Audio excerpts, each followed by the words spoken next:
Hi, everybody. This is Kevin with Garrison Dental Solutions. It's now 8 o'clock, and we're getting ready to start our program here this evening, Raising the Box, Breaking the One Piece Paradigm, with Dr. Davey Alleman. And before we get started, people are still logging in here for right now. So, Dr. Alleman, could you maybe flip to the next slide with the information on the CE credit? So, to get your CE credit for this evening, right after the event is over, we'll send out a quiz via email. It has the required course evaluation with it as well. So please complete both of those and send them back in to us by the end of the month. We will email your course attendance verification right after we get your quiz back. Please check your spam folder. Sometimes those things do get caught though. And also just be sure to shoot us an email if you don't get it in a reasonable amount of time. The email address is webinar at garrisondental.com. If you're an AGD member, make sure you put your AGD member number in the space provided. We'll go ahead and submit that to the AGD for you. But make sure that you stay all the way through this evening's event. There is a code at the end of the course that will give you that you need to put on your materials. That code will also give you a discount on our website. So now, as we go through this evening and Dr. Alleman makes his presentation, you can ask questions. There's a box that you can click and type your questions in there. We'll go through those at the end of the event tonight, and Dr. Alleman can answer those for you. So I'd like to turn things over to Dr. Alleman. First, I'd like to say Dr. Alleman is just getting out of the Army after putting in his term being a dentist for the services. So thank you very much, Dr. Alleman, for your service to our country. And go ahead and take it away. Thanks for the nice introduction, Kevin. I'm really grateful to be here this afternoon. Like Kevin said, my name is Dr. Davey Alleman. I am a graduate from Roseman University of Health Sciences and was lucky enough to be a part of the first class. So we had the pains and aches of being the first class. But the title of this webinar is Raising the Box, Breaking the One Piece Paradigm. So for some of you, this might be very new material, and for some of you, it might just be reinforcing what you are already doing in your approach to restore teeth. And as Kevin said, you can take a quick screenshot of this slide just in case you have any questions about getting your CE at the end of this 1 hour presentation. So when you look at a tooth like this, I want you to think about what goes through your mind. Is this tooth behaving like a natural tooth, or is it behaving quite differently? What would be your treatment of choice? How would you approach restoring this tooth? And the reason why I ask this is because the reason why I'm a dentist is because when I was in 7th grade, my father came and spoke to my careers class with Miss LaFlame. And during that lecture, I could see a visible difference in my father's approach to his career at being a dentist. I could see that he was no longer disillusioned with the frustrations of traditional dentistry, but was rather getting excited about the possibilities in conserving more tooth structure. Now, on a tooth like this, after you've cleaned out the decay, like on the image on the far left, you can see areas of sound dentin, deep dentin, affected dentin, and small areas of infected dentin. Now, some of you may choose an approach of, well, this tooth is very large, the tooth needs to have a crown, possibly needing a root canal, and depending on the depth of the box, maybe need crown lengthening. But the goal of this webinar is to introduce new concepts in approaching structurally compromised teeth with an adhesive approach or a biomimetic approach. And the whole idea of biomimetic dentistry totally changed the way my father viewed dentistry and influenced me and inspired me to become a dentist. And so you can see a tooth like this with a very large carious lesion can be restored adhesively without the need for a crown or a root canal, and preserve about 50 to 70% more tooth structure than if we took a traditional approach. So what is biomimetic dentistry? Biomimetic dentistry mimics the biomechanics, aesthetics, and function of the intact tooth. In other words, the intact tooth is our guide in how we approach restoring severely compromised or broken down teeth. If we can use materials with similar physical properties as the natural tooth, then perhaps we can approach similar movements, micro movements, and characteristics of a virgin tooth. In order to mimic something, we need to understand what the composition of what we are trying to copy or emulate.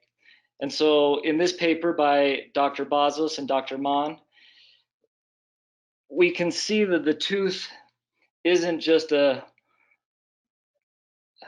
single material.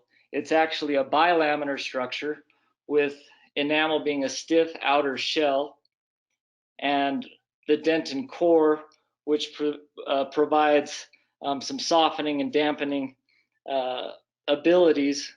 So as this tooth is under function, the stiff outer shell and the more flexible core can move in unison and withstand the harsh environment of the oral environment. And in this bilaminar structure, you can see what they referred to as the dentino-enamel complex, or the DEC. And this is the adhesion between the stiff outer portion of enamel and the tougher inner portion of the dentin. And with this perfect cohesion, the tooth bends and flexes, has connectivity front to back, side to side, top to bottom.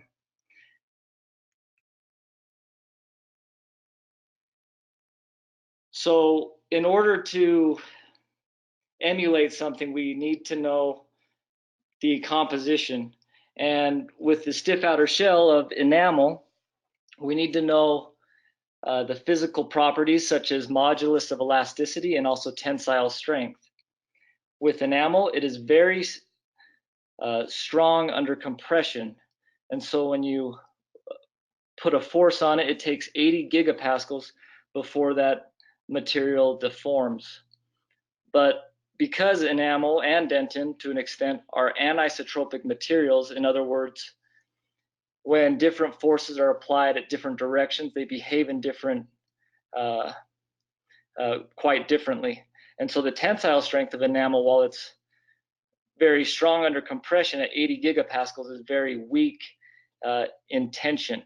And the tensile strength of enamel is roughly 10 megapascals. With dentin, it has a lower modulus of elasticity, and this is what gives it that dampening core, the toughness underneath that stiff shell. And the modulus is 12 to 18 gigapascals. But if you notice the tensile strength, it is 2 to 4 times greater than that of enamel. And so when we think about areas of tooth structure that has been missing or needs to be replaced, we need to understand maybe there are materials that have similar physical properties as enamel and dentin. And for example, ceramic, its biomimetic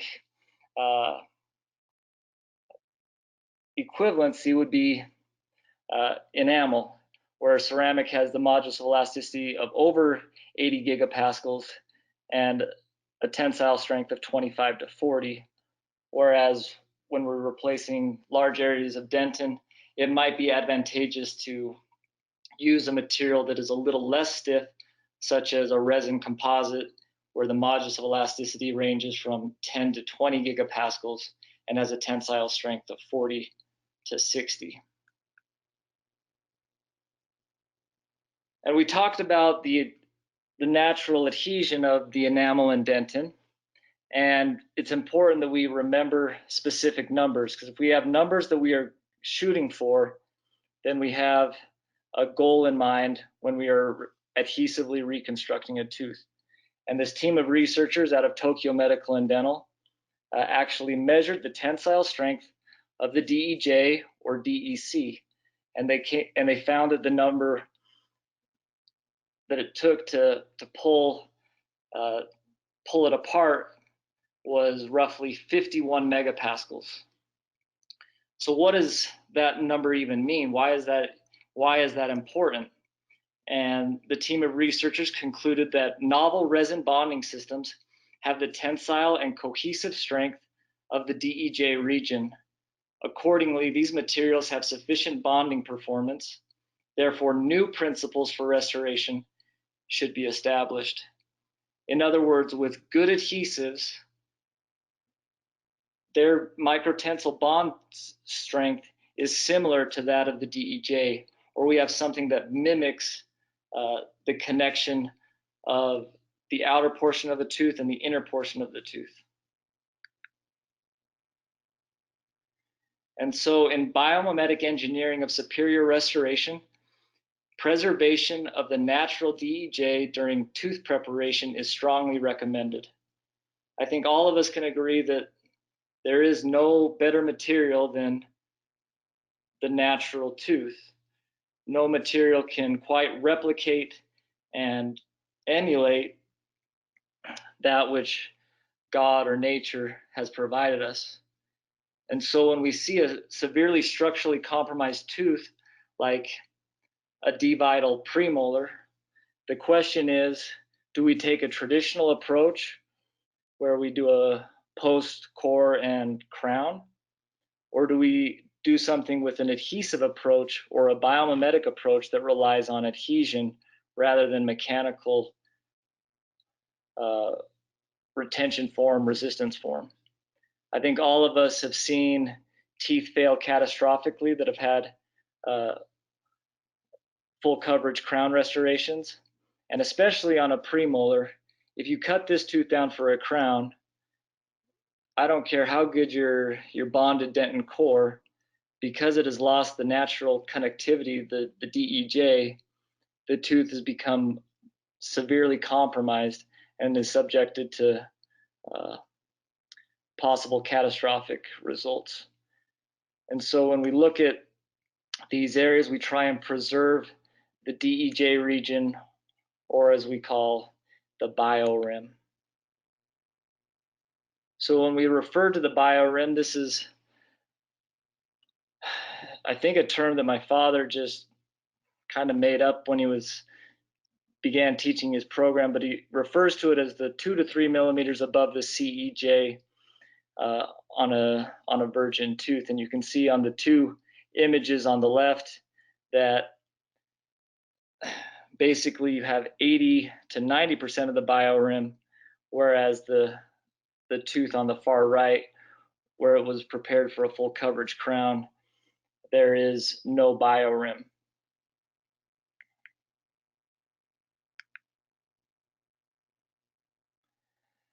And in 2002, there was a very important book published by Pascal Amann and Urs Belser. And in the foreword, it states, the biomimetic principle, that is the idea that the intact tooth is the guide to reconstruction, is in sharp contrast to the porcelain fused to metal technique, in which the metal casting with its high elastic modulus makes the underlying dentin hypofunctional. So what does that mean? It's a large paragraph that you can spend a lot of time to break down, but in essence, the stiffness of the crown is too stiff compared to the natural tooth, and the bond to the dentin underneath is too weak. And so when the crown is under function, the crown will move one way and the underlying dentin core will move another way. And as this tooth is under function for a period of time and experiences larger amounts of micro movements, we can see that at the margin of the crown is typically where recurrent decay forms. And so when we say hypofunctional, it just refers to the fact that the crown prep is not moving in cohesion and in unison with the crown. And this goes along quite well with this paper that did a finite elemental analysis to show where the forces under function accumulate. And you can see in both working and non-working movements, the forces are transferred and accumulate right where a margin is placed for a full coverage crown. So if we can preserve the natural DEJ or the biorim, then the tooth, as it's bending and flexing, can work in unison. And that's because teeth under function move. They aren't static structures.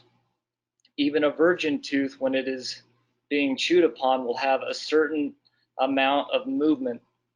And so it's been measured, and this paper by Magne and Ogunasian measured that the cuspal widening on a natural tooth was roughly 3 microns. So 3 microns is the biologic movement of a virgin tooth.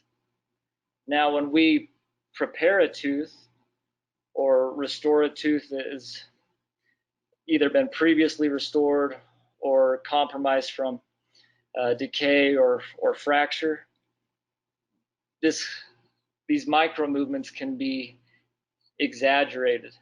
And so an MOD preparation, for instance, when it is loaded with 150 Newton force, jumps all the way to 175 microns. And so we would say that 175 microns is no longer mimicking nature. It's not a biomimetic number. And so if you have a poorly bonded MOD preparation, either with resin or amalgam, you can be confident that the tooth is bending and flexing too much. But if we can restore this back to its close to its biologic number, then we would say that is biomimetic. And so in this paper where they did the finite elemental analysis, they could create a perfectly bonded restoration, and they could get the micro movements down to 7 microns. And so we would say that is now a biomimetic number because it is approaching that of the biologic number of 3. And so our goal is to take something that is bending and flexing too much, and through adhesive techniques, possibly regaining the micro movements to a similar number to that of a virgin tooth. And so this paper here on the left by Larson and Douglas, this was a landmark paper done in the 80s, and it showed that different preparations can significantly alter the total fracture resistance. So what they did is they applied a force until the tooth broke. And a virgin tooth took about 500 pounds of pressure before the tooth failed. And then what they did is they did a 1.5 millimeter preparation between the cusps, and they found that it had lost 40% of its fracture resistance. So it went from 500 pounds to fracture a tooth down to 300. And then what they did is they went from 1.5 millimeters on a premolar to 2 millimeters. So this is a very slight extension of this preparation, and then they measured how much force it took before that broke. And so by just expanding it a half a millimeter, the tooth lost an additional 20% of its fracture resistance. So instead of 500 pounds, it only took 200 pounds of force before the tooth failed. And this is significant because as teeth are under function a million times a year and have these micro movements ranging from anywhere from 3 microns to 180 microns, depending on how the tooth has been prepared, the tooth's fracture resistance can be significantly altered. Now you can see on this premolar, it is a very conservative MOD. I don't think anybody would look at this and say this is there isn't a lot of tooth structure remaining. But as this tooth had been chewed on a million times a year for how many years, the tooth was unable to resist fracture, and you can see this large crack into dentin undermining the tension cusp. And so we would say that a preparation with an isthmus of greater than 2 millimeters would be horizontally structurally compromised. And this is similar with deep boxes. So boxes deeper than 4 millimeters under function will also be subjected to higher rates of micro movements. And we oftentimes see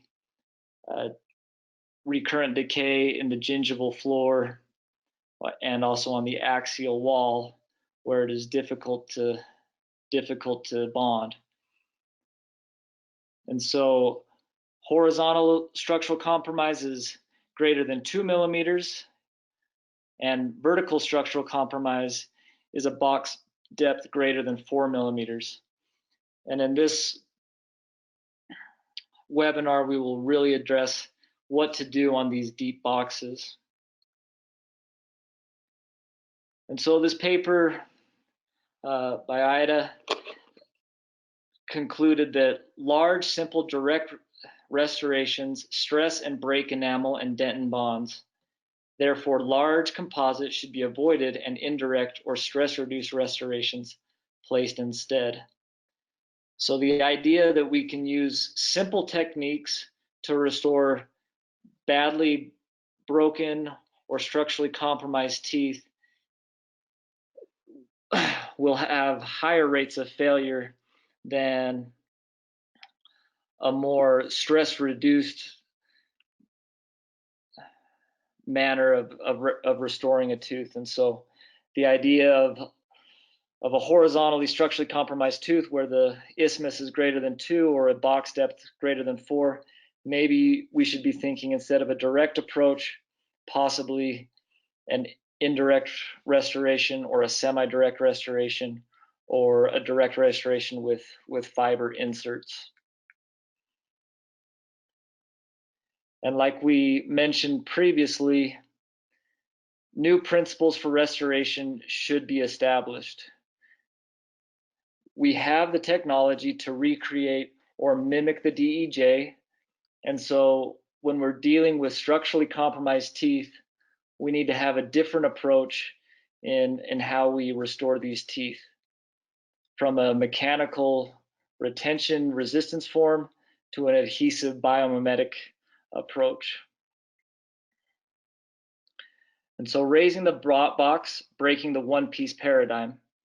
I know everyone can think back to their prosthodontist in dental school, where they mentioned and ingrained into our brain that a restoration needs to rest on sound tooth structure, and that a tooth needs a proper amount of ferrule to be restored indirectly. Now, this will challenge this dental dogma and show possibly a different approach to clinical crown lengthening for partial coverage restorations. Like I mentioned, my father is my inspiration for becoming a dentist. And back in 2005, he began teaching these techniques that prevent endo and eliminate full coverage crowns in a dental practice. And when he talked about what to do with deep boxes, he called it raising the boxes, breaking the one-piece restoration paradigm. So instead of having a single margin on a indirect restoration, there's possibly two margins. And he's been teaching these techniques since 2005. You can see this is taken from an old slide from one of his older PowerPoints, and you can see that the date is 2005. And so this is not necessarily a new concept, but if you haven't heard it, it'll be new to you. And this idea of raising the box or gingival margin elevation was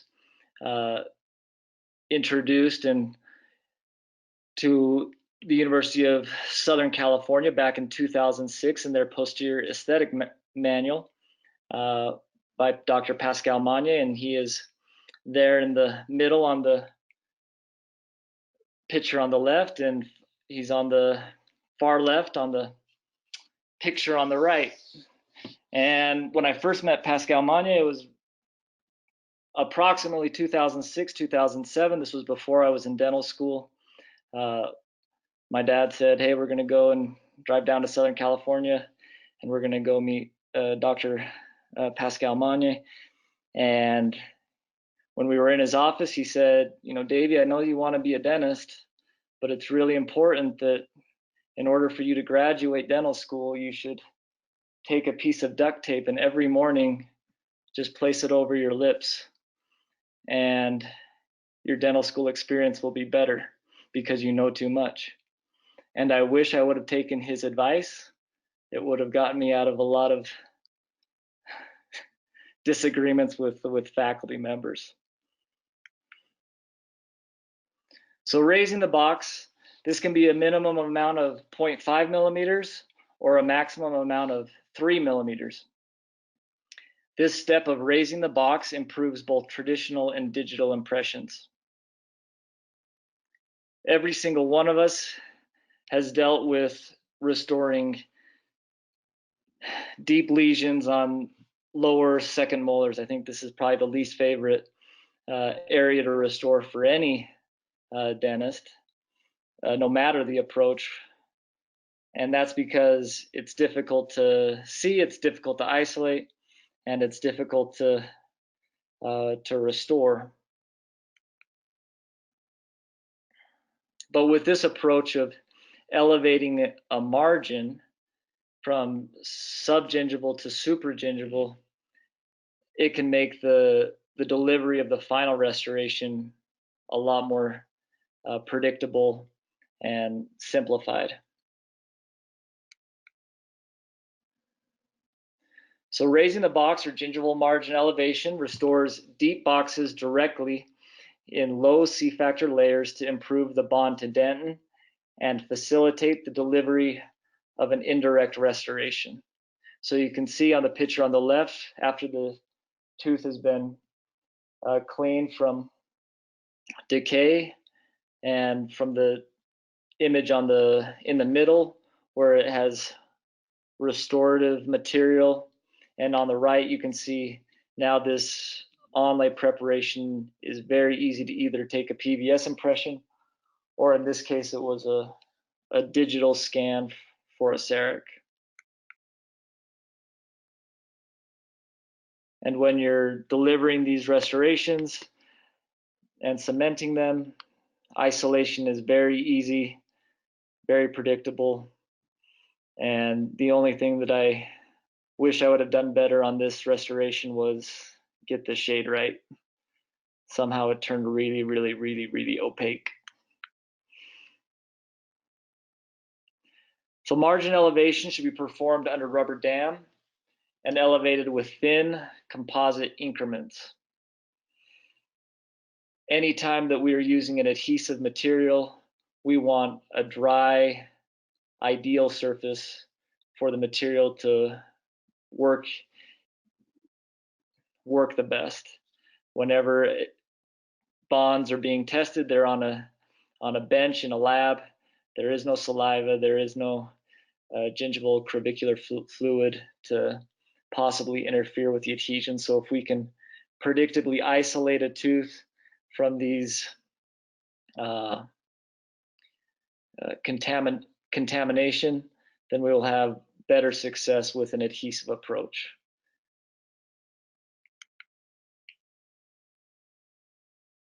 So what are the benefits of margin elevation or raising the box? It eliminates subgingival impressions, prevents clinical crown lengthening, and improves the true marginal seal. In 1998, the idea of raising a box or doing a margin elevation or a margin relocation was introduced by Roberto Sprefico and Didier Dici. And as they were exploring ideas on partial coverage and an adhesive approach, they came to the conclusion that it might be advantageous to use the restorative material to make a more ideal preparation before impression. And they came to the realization that there is progressive flexibility in the tooth. We mentioned this in a previous slide, that there is a gradient of stiffness in a natural tooth from anywhere between 12 gigapascals to 80 gigapascals. And that if we use restorative material, we can preserve more tooth structure and hard tissue by blocking out undercuts. And by relocating the margin supragingival, we will have a more accurate and precise restoration when it comes time to delivery. So with progressive flexibility in the tooth, different areas of the tooth exhibit different moduli of elasticity. A mismatch will create bond fatigue under function. So a preparation can be restored with an inlay-onlay without a margin elevation, but if it is deep, if there is a deep box, the stiffness of the ceramic can create bond fatigue to the more elastic deep dentin. And this was shown by Osiello when they measured the stress distribution of ceramic inlays and composite inlays. And the ceramic inlays transferred more stress to the walls of the preparation. And so just because a material mimics that of the natural dentition, like ceramic with enamel, it might be beneficial to have some areas restored with composite before you restore the outer portion with a ceramic or a lab processed composite. So over the last 21 years since margin elevation has been introduced, they have done studies to determine, is this something that is well tolerated with the periodontium? If the margin integrity is adequate to say that this is possibly an alternative to a single restorative material approach when we're restoring deep boxes. And in the first two papers, they concluded that with these restorative materials, that the margin adaptation is more than adequate and also facilitates the delivery of the final restoration. And the third paper on the right did a comparative study with clinical crown lengthening and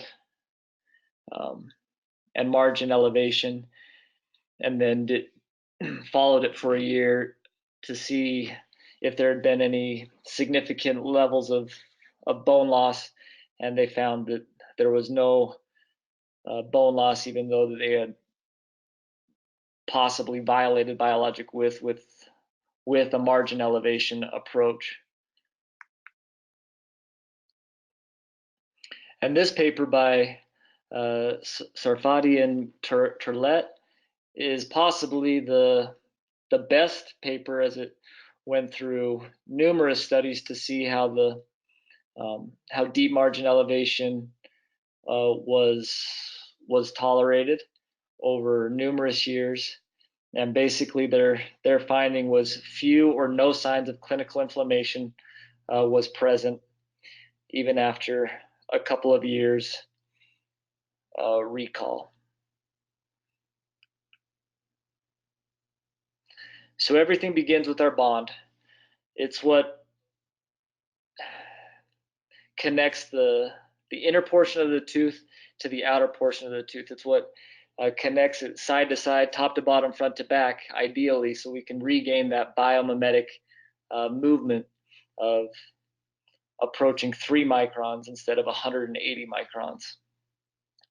And so the best adhesives that have performed the best in independent labs are 3-step total etch systems and mild 2-step self-etch adhesives. And this is what I would recommend. So whenever we are doing a margin elevation, we want to maximize our bond strength. And the best way to do that is with immediate dentin sealing. This will increase our bond strength 400% compared to trying to cement at the same time as bonding your preparation. So if you pre-bond your preparation before you take an impression, it'll give the hybrid layer adequate time to mature. And so when they tested this, it showed a 400% increase of bond strength than with a delayed dentin sealing approach.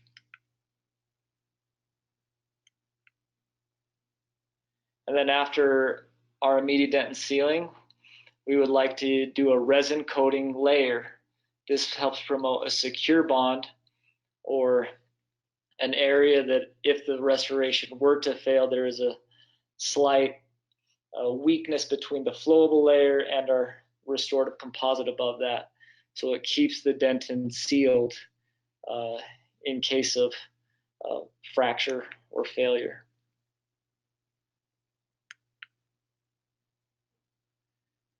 And then when we're doing our margin elevation, we want to keep in mind the idea of C factor, or the ratio of bonded to unbonded surfaces. And so if we can keep layers thin, then that ratio becomes favorable. And so the best approach is a horizontal layering strategy, less than 1 millimeter. Another approach to a margin elevation, this is a very old case by my father, over 20 years now, but it'll reinforce some of the methods that we just talked about with immediate dentin sealing, resin coating, and a layering strategy to help mitigate C factor. So the first layer after we've sealed the dentin is to use 0.5 millimeter microfilled flowable. Now the best one on the market is Majesty Flow. This is a low shrinking flowable composite material, but with also a high modulus of elasticity, upwards of 10 to 11 megapascals. There is also a good flowable by Voco that also has a similar modulus of elasticity. And this first layer of resin coating promotes a secure bond strategy, but also the time for application helps the bonding layer to mature longer before it is stressed by the polymerization of the next layer.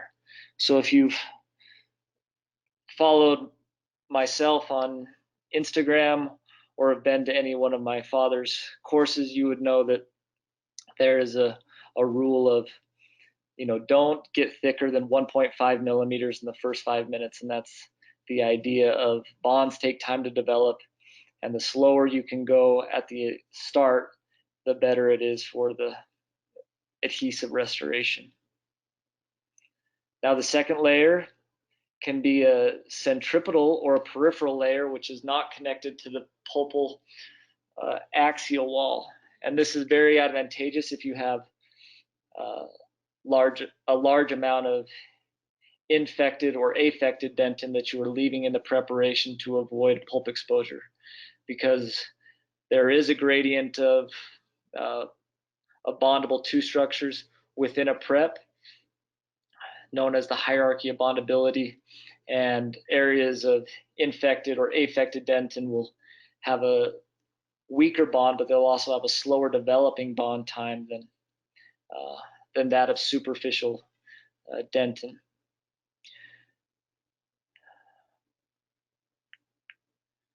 And so here's just an illustration of immediate dentin sealing, resin coating, and what a centripetal layer would look like in a preparation if you were to not connect it with the axial wall. And then the third layer would be to connect these two. And by the time that you place that third layer of restorative material, you're well past the 5-minute mark and have given the dentin some time to mature before it is stressed with that of the polymerizing resin.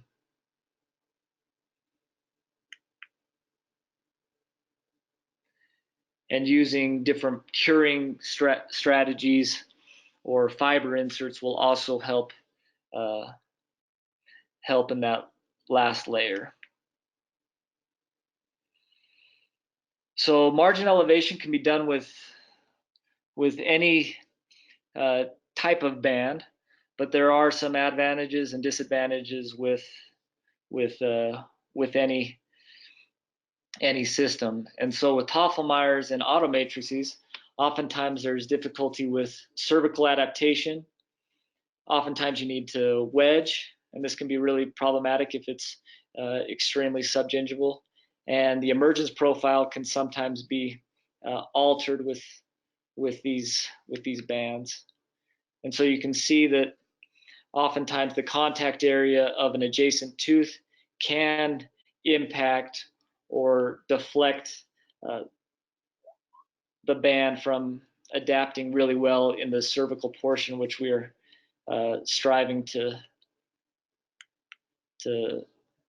improve. And so this paper in 2012, Deep Margin Elevation, came up with a solution to have a custom cut Toffelmeyer band, and this would allow it to pass underneath the contact area of the adjacent tooth. And because it's no longer being deflected, oftentimes the need for wedging became obsolete. And then after it's been placed, you go ahead and do your layering strategy. But you can see how a nice adaptation can be obtained with this customized cut band. Now, this can be done with a Toffelmeyer, but one thing that I've always disliked about Toffelmeyers is the weight of the retainer. Sometimes the weight of a Toffelmeyer retainer can make the band dislodge a little bit coronally if there isn't if it's not sufficiently tightened, or if it's really difficult to get the band as apical as you'd like. And so one way to eliminate the weight of a Toffelmeyer retainer is to use an auto matrix. And in many of my cases, you've seen me use auto matrices by Dentsply. And while they don't have the weight of the retainer, they do have the issue of being deflected by the adjacent contact. And so here is a mentor of mine. His name is Dr. Matt Najad, and he is becoming a fast leader in biomimetic dentistry and also training dentists in these principles. But Matt was one of Pascal's best students, and he understood the value of that custom cut Tafelmeyer band, but understood some of the disadvantages of that weight of that retainer. And so he found some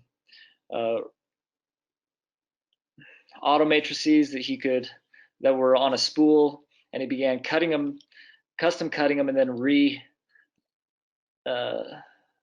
reloading them. And after a while, he ended up approaching Garrison and came up with this design of a custom cut pre-made spool or a margin elevation band that acts more like a auto matrix.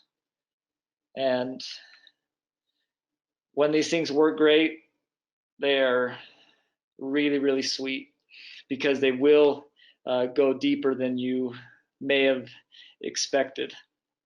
And so an example like this, where you've got a large MOD, structurally compromised first molar with deep boxes, deep decay, what do we do after we've gotten to the third image? And you could use, your band of choice. And in this one, I used the margin elevation band. And this was one of the first cases that I tried it with. It was something that I'd wanted to use, but you can see how well it was adapted despite some concavities and irregularities. And then it just, after the margin had been elevated and the box had been elevated, it just really facilitated a very easy, predictable cementation of the ceramic onlay.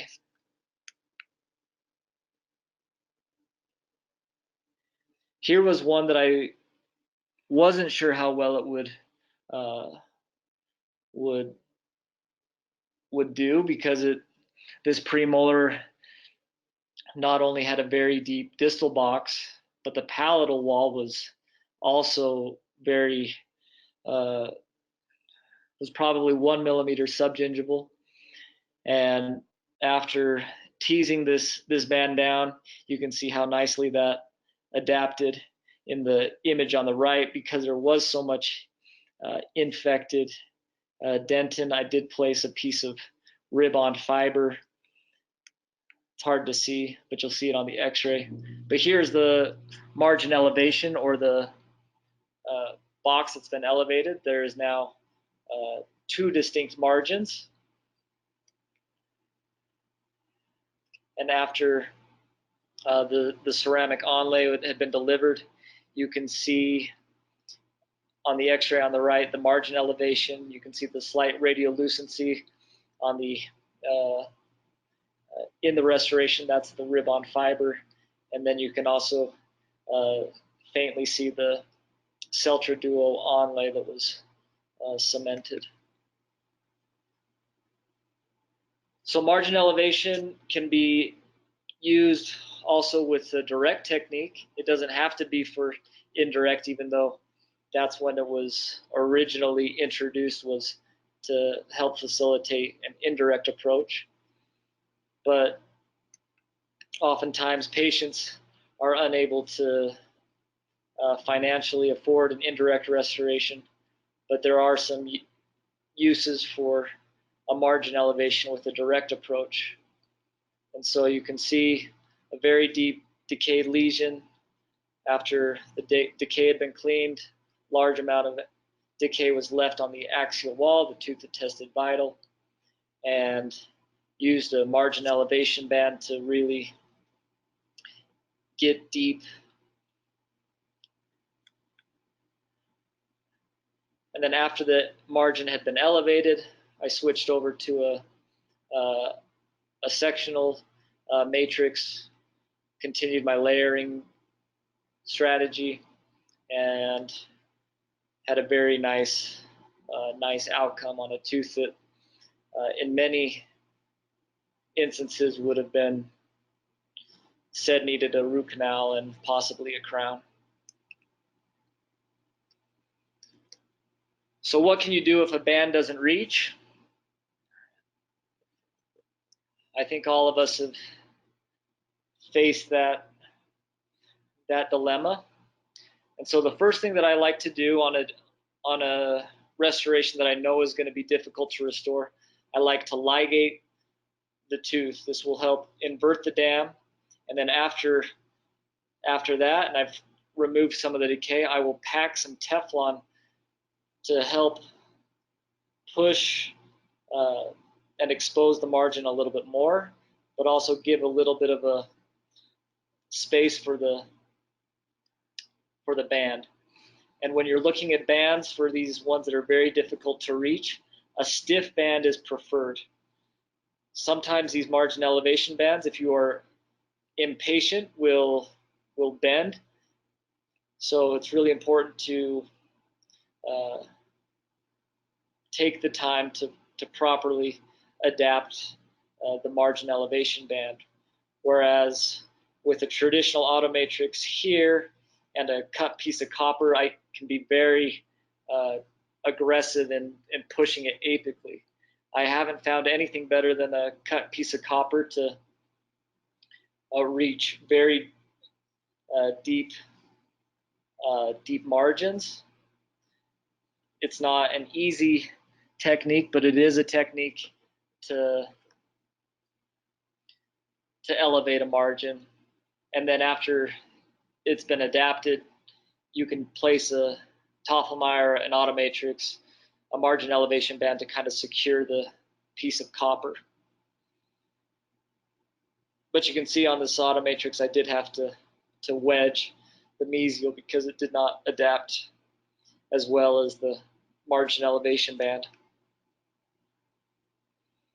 This was after the margin had been elevated roughly 2.5, 3 millimeters, and then it was restored with a ceramic onlay. Here are a couple of final pictures with the radiograph on the right.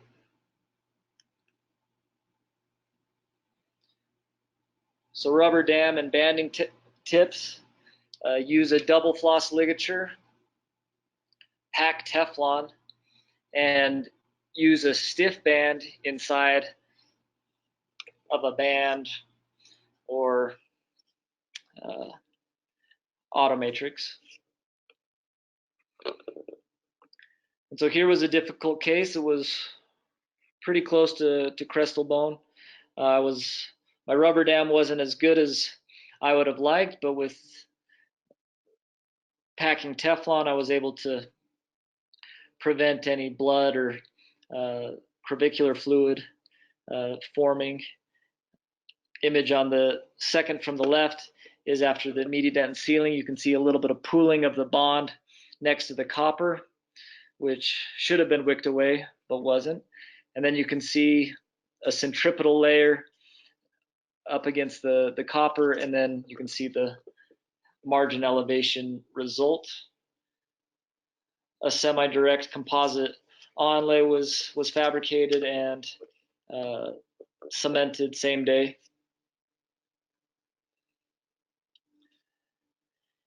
And then here is a tooth that was restored a couple of weeks ago. You can see a massive overhang between the second and first molar.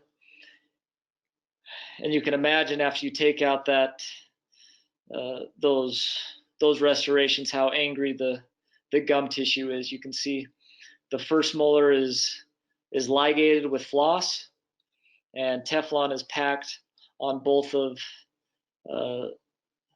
the distal margin of the first molar and the mesial margin of the second molar. Now my plan was to use the margin elevation band by Garrison, but no matter how hard I tried, I could not get the band to reach totally, and I didn't get out a copper copper band, but I did have some stiff sectionals that Garrison just came out with, and I knew how well the copper had worked as far as being able to push it apically, that I knew that if I could just slip that in between the margin elevation band, that I would reach the bottom. And it worked very nicely. I've done this a couple of times now, and while I still think that everybody should have some copper bands just lying around, this for a lot of instances can replace the need for a copper band and will provide a little bit better contour for your margin elevation and the emergence profile. And you can see the image on the left with the margin elevation band and the stiff sectional that was placed. The second molar was restored first, and then after the margin elevation of the first molar, we ended up making a semi-direct composite inlay that was cemented on that margin elevation. And so you can see that in all of these cases, there's always been restorative material that I've bonded my either a ceramic onlay or a composite onlay. And so there's technically in all of these restorations two different margins. So the one-piece paradigm has been broken. I did not try and get a single material to capture the intricacies of the preparation, but rather utilized a small direct approach before I moved to an indirect approach, where I used a margin elevation band to help facilitate maybe a better contoured direct restoration that was subgingival. And here are some of the Garrison products that were referenced, such as the margin elevation band if you like to use Toffelmeyer's, the real matrix tightener, and the spool margin elevation band. It is important to note that when you are tightening these margin elevation bands, that if you aren't careful when you're tightening, you can strip the plastic, and once that happens, you have to just grab another one. And so be patient with them. They're worth their weight in gold, but there is a little bit of a learning curve, but it's worth it. I'm really grateful for you guys sticking out to the end. I hope this was worth your time. If you'd like to take a screenshot or a photo of this, that way you can remember the code and also use that for any purchases through Garrison Dental. Well, Dr. Alleman, that was great to see those products in use like that. It's not, with so much of our efforts being focused on, straight up class twos, I don't get to see as many of those cases as I'd like. So while we give everybody a chance to type in their questions here, just to review a minute, you need that code, that WB1019 code on your survey and quiz when you send it in. So be sure to write that down. And of course, that's your discount code for online as well. And just a reminder to AGD members, jot down your AGD member number in the space provided and we'll submit that for you. Let's take a quick peek to see if we've got, let's see here. I got one question. Let's see if I can pop that out so we can see it a little better here. Oh, we got a bunch of questions here. Okay, let's see. When first question, Dr. Alleman, is when do you decide to cusp cap? This is what I have the hardest time with. So the best question. time to understand when to onlay a cusp is to measure at the base of the cusp after you've done your caries and crack removal. You can have a cutoff of 2 millimeters or 3 millimeters. That would be my recommendation between those two. If you go and onlay thicker cusps, and especially holding cusps greater than 3 millimeters, you can have a higher risk of catastrophic failure. And that was some research done by Willem Fennis. You got So to my cutoff is 2.5 millimeters on tension cusps and 2 millimeters for holding cusps. There's a quick shout out from a Dr. Patel saying, very honored to listen to you as I had learned from your dad back in 2008, 2009, and still working that way. So from Dr. Awesome. Patel. So another doctor here asks, what is your favorite matrix band for a two surface deep margin elevation box? So with those, I will always do it in 2 steps. I don't like to use a single sectional, even those like winged sectionals for deep um, uh, class twos. I have a I always feel like when I'm gonna wedge the sectional, that if I'm not careful and I don't have it positioned apically enough, it'll push the band uh, over the margin or create a kind of a little divot. And so I like to use either an auto matrix by Dentsply or the real or the margin elevation band by Garrison before I switch over to my favorite sectional. Okay, now is another doctor here asks, is there any literature on the survival of these restorations with very deep boxes?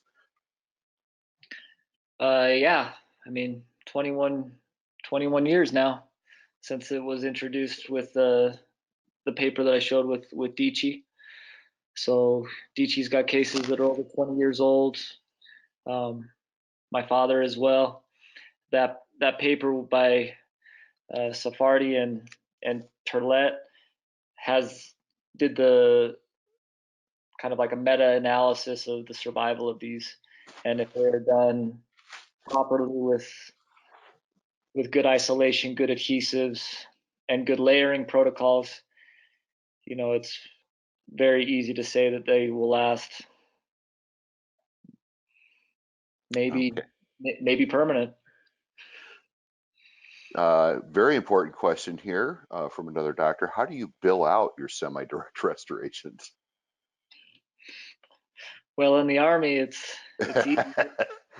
They pay me the same whether I do good dentistry or bad dentistry. But I'd bill out for your time. Uh, for me, they take about 2 hours. So whatever you would like to bring as your hourly rate, I would, charge that. But with these techniques, whether it was that direct case that I showed or the semi-direct or aceric, it takes roughly about the same amount of time, amount of chair time, and so it's important to uh, implement things in your office that make it so you aren't pushing a procedure based off of reimbursement, but rather based off of just your chair time. And so, if whatever your preference is, you should feel like you're getting compensated the same, but you're not being influenced in how to treat based off of uh, by procedure rather than uh, yeah. So I would charge whatever you would charge for your indirect restoration and a buildup. Good question here. Ever using resin modified glass ionomer or glass ionomer when you're elevating margin? So this is a very good question, and I didn't touch on it, but I figured that this would be something that would be brought up. So when we talked about uh, modulus of elasticity of specific materials and how we want to mimic nature, and so the problem with resin modified glass ionomers and glass ionomers is that internal strength of these materials is very weak and very brittle. And the bond to dentin is also very, very weak. It's nowhere near the 50 megapascals. It's right around 10 or 11. And so as the tooth is under function with a margin elevation, with a glass ionomer or resin modified glass ionomer, you will have very high failure rates, especially after year 4. And so Didier Dici in his PhD dissertation showed that open box techniques had a 40% higher failure rate than a traditional composite approach. And Nick Opdam also showed that with closed sandwich techniques, they had an 18% higher failure rate after 9 years. And so I don't use resin modified glass ionomers or glass ionomers for elevating margins or for any kind of permanent restorative approach. So here's another good one, and I don't think you touched on this in the presentation, but when you're actually bonding, cementing in the inlays and onlays, what's your protocol for that? Are you warming up the composite? Are you using a resin-based cement? Yeah, so in order to bond these at the highest possible bond, I would use a resin material.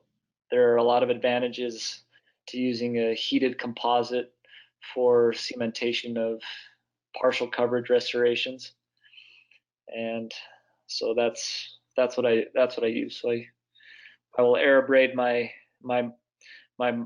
margin elevation or the box that's been raised. I'll etch it, place uncured bond, and then apply my heated composite, and then cement my indirect restoration. And then if it's ceramic or composite, there's different protocols for those. Great, great. There's lots of questions still here, so I've got all the good. time in the world. Yeah, that's great that we got lots of questions. So, Dr. Lee asks, what are your thoughts on gluma or other desensitizing agents to prevent pulp irritation? Does it compromise the protocol or anything like that? It doesn't compromise the protocol. It becomes redundant if you're using a gold standard adhesive. If you're using a gold standard adhesive, you will seal the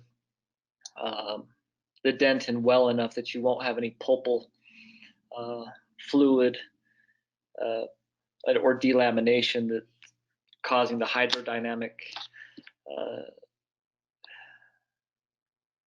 pain from those exposed dental tubules. So gluma will reinforce collagen, but the HEMA is what actually desensitizes it. And since HEMA is a very prominent chemical in most good adhesives, it may not be necessary. The only time I use gluma is after I take off the rubber dam. I'll place some desensitizer just where the dam has pushed the gum tissue apically and where the roots are a little bit more exposed, so they have a little less sensation the day or two after. I think you answered this, but does the technique require any changes or modifications in the bonding of the prosthesis? Could you repeat that one more time? I believe he was asking if there were if you're doing a margin elevation required any changes to the bonding of the onlay or inlay. Just you would need to follow the same protocol of if you were bonding to pre-cured composite. So you would need to.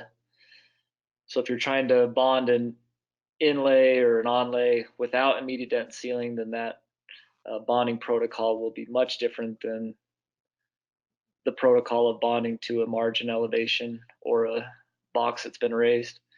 And so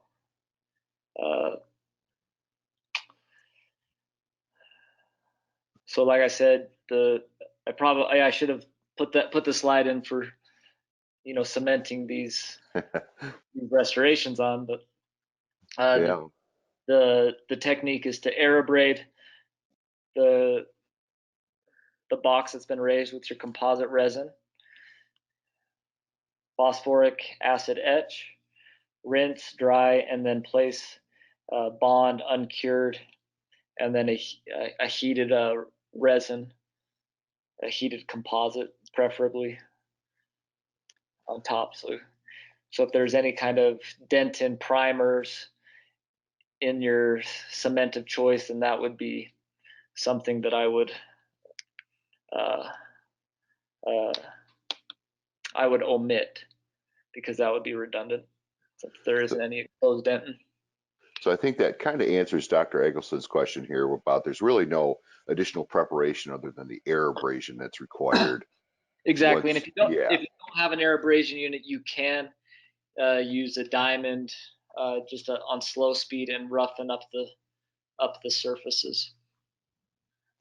So another question here, is there any kind of a problem with when you're bonding the final restoration in place, cementing it in, do you get any resin cement adhering below the raised margin where, uh, so that'd probably be subgingival then, wouldn't it? Yeah, I mean, you can talk to my hygienists.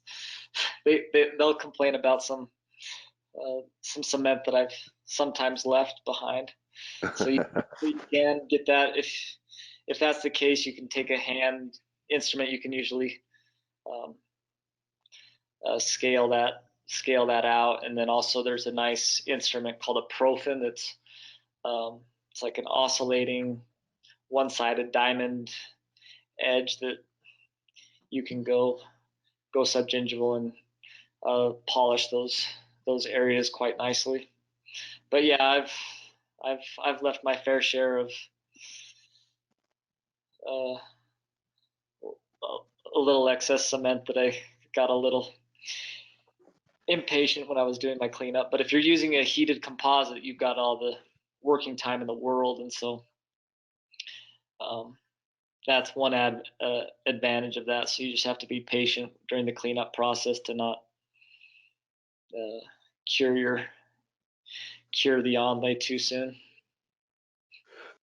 Good question here. Are you re-prepping your enamel margins after the dent and sealing uh, and margin elevation? Yeah, that's uh that's what they mentioned doing. So just take a fine diamond, just lightly re-prep the enamel. I wouldn't go so close that you would expose the dentin. So if I was to err, I would err on leaving the resin there on the enamel. But if you feel like you can take a burr and expose the enamel after the dentin's been sealed and resin coated, then that's a very good um, good protocol. So, but Looks also like there's when you air abrade your prep, you'll knock off some of the little bit of adhesive that got on your enamel margins. I don't worry too much about when I'm doing my immediate dent sealing if some of the adhesive gets onto my enamel margins. But it is a okay. good protocol to go back and re-prep right before you take your impression to freshen up the enamel. Looks like just a couple more here now. So if you're not doing CEREC or some other immediate chair side uh, work for the inlay or onlay, what are you doing to temporize those? So materials like Fermit work really well. Telio, something that can just lock into the embrasure and just last a couple of weeks. That'll be a good way to temporize temporize them. So you can, because the dentin is sealed with at least 1 millimeter of restorative material, I have not temporized them and just said Oh, the tooth interesting. is gonna be low, and then there might be a little bit of adjusting if the tooth is drifted a little bit, but it's not the end of the world. So Okay. sometimes temporizing can be the hardest part of this, and since it can be done, Yeah, that's figure interesting. if it's going to come out in 2 days, then maybe. Do you have a preference in like nano hybrid versus micro hybrid composite? So like you would want to use something that was so the flowable a micro hybrid will be beneficial because it won't bond as well to your hybrid composite, so that'll have that secure bond that has like an internal weak spot if it were to break, but it would still protect the underlying dentin, so you wouldn't have an adhesive failure. But as far as when I'm elevating the margin, I didn't mention my favorite material of choice.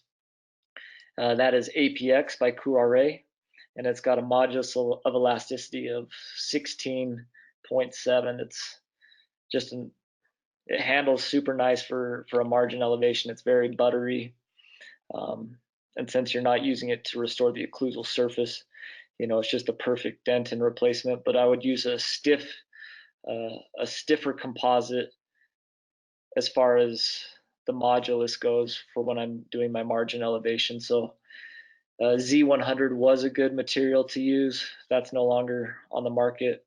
But APX, Majesty Posterior by Courare, those are both good adhesives.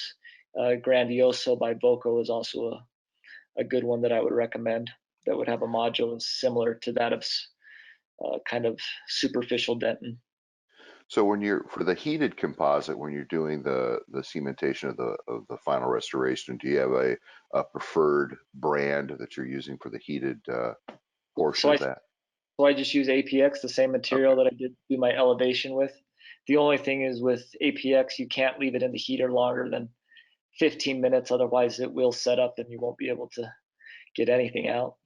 Other composites you can have in the heater for all day, but with APX, it will begin to uh, So it's like set. a dual cure almost.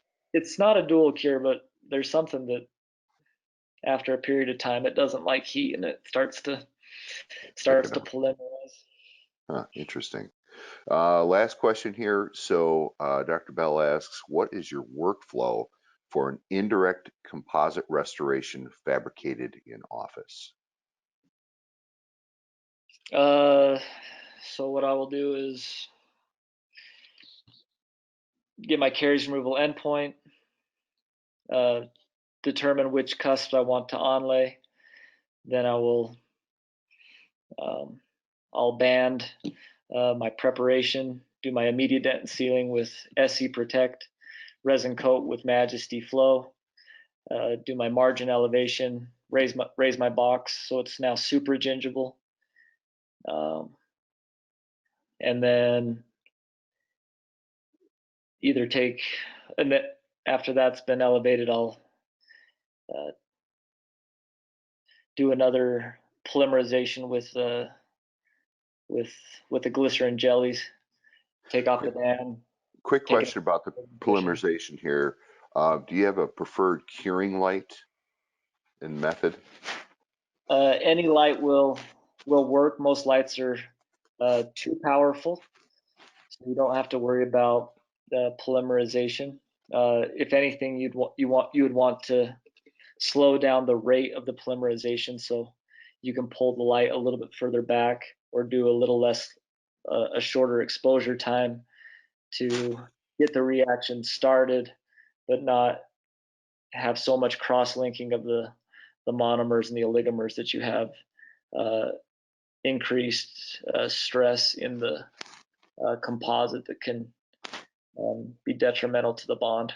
So Oftentimes I'll do a very thin layer and then do a little tack cure. And then once I get to a specific depth of that restorative material, then I will do a full cure.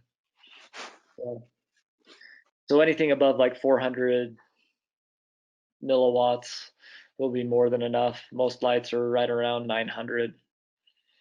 So in dental school, I used a Velo light that was really good. But Okay, as long as it think cures, that's as long as it gets the job done, right? yeah. All right. Well, I think that was the last question here for this evening. So